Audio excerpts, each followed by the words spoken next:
Hello, this is Todd Smith. I'm back with another video. In this video, I want to speak about what is the best synthesizer. I see it asked all the time within, my Facebook group on synthesizers and drum machines. What is the best synthesizer or machine for bass, for pads? What machine do I need next? What's better, this or that? Just in general, what is the best synthesizer for a certain situation? Now, I think in today's world, we have the means to ask everybody around the world their opinion on what we should do next. That is a great thing, and at the same time, it is kind of a bane, a double-edged sword, as you may. Having the ability to talk to everyone around the world and get their input, you think might be an amazing thing. The only real bad issue is the majority of people are going to tell you exactly what is in their studio, what they're using, and what they love, and what works for them. Very few people, one, even know you, or actually going to take the time to sit back and analyze the situation and kind of say the piece that they think works for you. When you go online and ask, what is the best for this? What should I get for that? What's better, this versus this? The majority of the time, you're just getting the person's overall favorite or machine that they have in their studio that they use for that purpose. This can lead to you getting a lot of recommendations that are gear that work for other people, but don't necessarily work for you.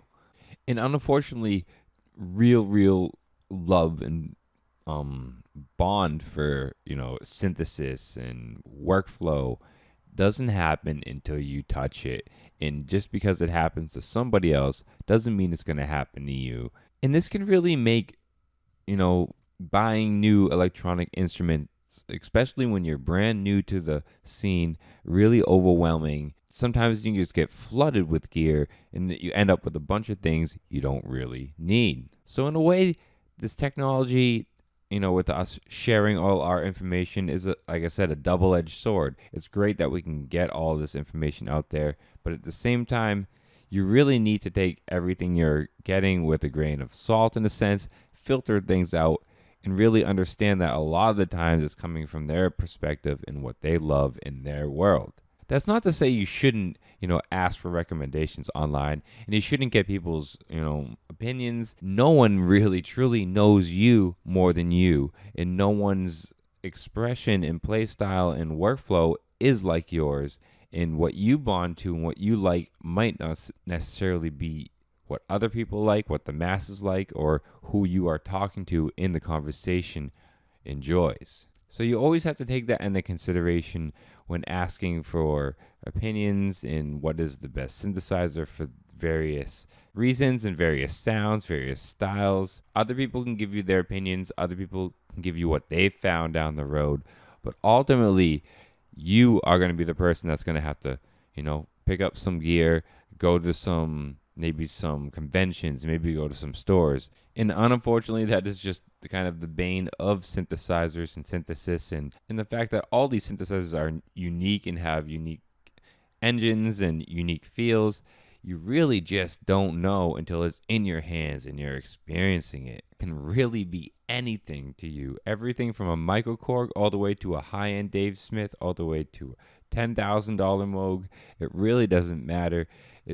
The price tag is irrelevant. How you vibe with it, what you create with it, and the workflow that you generate with it is all that matters. Almost everyone who's been in the synthesis game for a while definitely has that one synth engine they just fell in love with over time as they were buying a bunch of synths that just bonded with them, that it just became the synthesis that they gravitate towards.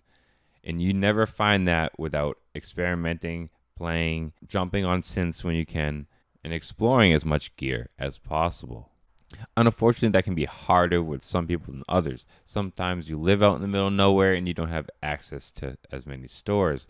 Or if you do have a store in the area, they don't have as much of electronic gear.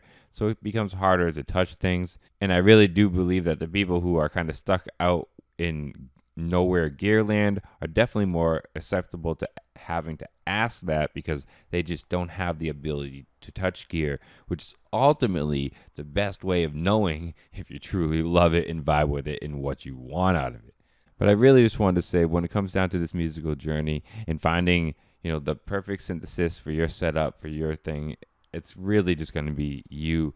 You're playing, you're going to know it the second it hits you. So keep that in mind whenever you're asking opinions online, guys.